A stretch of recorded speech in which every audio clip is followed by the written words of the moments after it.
Here we go, folks. Thursday morning. Well, we just got that consumer price index data, that inflation data just came out, just hit the wire.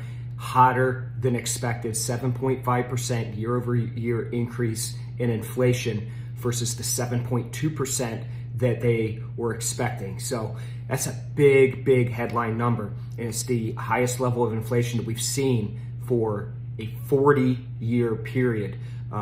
What does that mean? Well, again, the thought here is now attention's going to move to the Federal Reserve and how quickly or by how much are they going to start raising interest rates? Definitely going to raise rates. Now the question is going to be, what I'm interested to see is how the market changes and what it starts to price in, whether it's the 25 basis point hike that they were planning on, or are they now going to bump that up to a 50 basis point hike? So just adding some more uncertainty, and now we got to start looking at that next Fed meeting. What are we seeing in the market as a result of this release? Well, we're seeing the markets turn red. It's a little bit of a, you look at that strong day yesterday, buy the rumor, sell the fact. So the markets are starting to sell off. We're in the red across the board on the major indices. So Dow Jones has just turned red.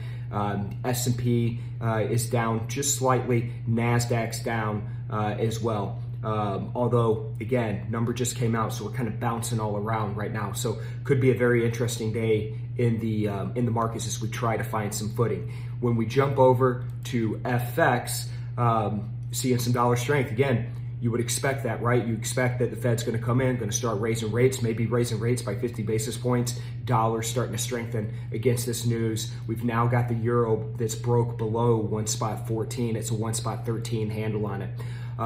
Oil, let me just jump over real quick and see what we've got in oil. Oil's jumping up over 1% right now at over $90 a barrel. So big number for you guys. Let's get in there. There's going to be some price action to trade today. It's going to be some volatility. Let's have some fun. Let's get after it. Have a great day. I'll see you folks again tomorrow.